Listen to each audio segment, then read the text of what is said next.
why don't we talk a little bit in terms of how you see this character, LLorona?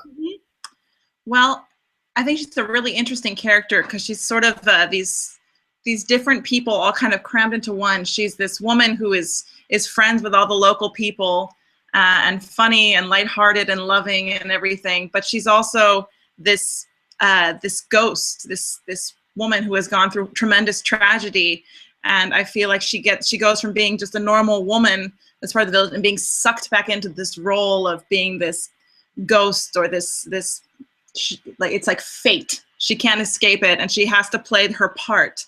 So she keeps getting sucked back into this ghost kind of sort of evil character role because she has a job to do for the river. For those of you that don't know the story of LLorona, the weeping woman, some call her the crying woman. There are different tales, but the one that most people know is that she's a beautiful woman of Mexican Indian descent, and she falls in love with someone of Spanish descent, European descent.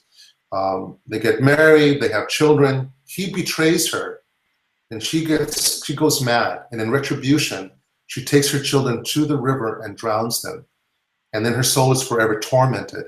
And many children, Mexicanos, many Mexican children are told from their parents that if you're not good, if you don't behave, La Llorona will call to you, and you'll go into the river and be drowned. So sort of that's one of the weird things about us Mexicans. We like this this dark thing. I don't know how to explain it. My parents never threatened me with that particular one. Yeah. Now, Deborah, I was also, we talked last time, and I was really intrigued by your sort of family history. Your last name is Rosengaus, but you have a really interesting history, which really shows how culturally diverse and Mexico really is. So why don't you tell us a little bit about that? Sure. I would have been the 4th generation Mexican in my family. I'm actually the first American in my family. My great-grandparents fled from Eastern Europe to Mexico to escape anti-Semitism. They were being hunted down and killed. So there was very little, they didn't really have options, and they knew family and friends who were in Mexico already, who were doing very well for themselves, starting up little businesses and things. And so they went with absolutely nothing onto a ship and immigrated to Mexico. And yeah, it's 4 generations now of Mexicans in my family. Fascinating, really.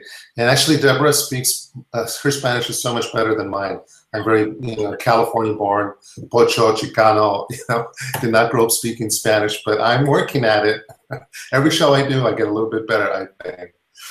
So I just want to thank you all for listening and participating. As I mentioned, I'm elated that Deborah will be playing the part of La Llorona. I told them a little bit before you got online in terms of what happens in the story. I didn't give away the ending because it is really a tragic moment. But I hope you all come to see it. Deborah, do you want to say anything before we go off the air, as they say? I think the music is fantastic. It's really a fun story. It's it's a creepy story. It's a family story. It's got everything, something for everybody. So I really hope you'll come check it out. Wonderful. So May 21st, May 22nd, only 2 performances. Tickets are doing really well, so I would advise you to get them right away. All right, so we'll talk soon, and thank you so much for joining a very interesting Google Hangout call. Live and learn. Well, anything to get people to come to see the show, basically. Okay, so.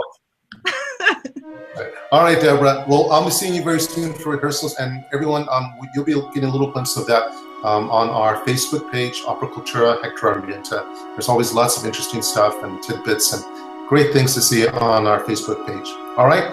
Thanks so much. Okay. Bye, Deborah. Bye.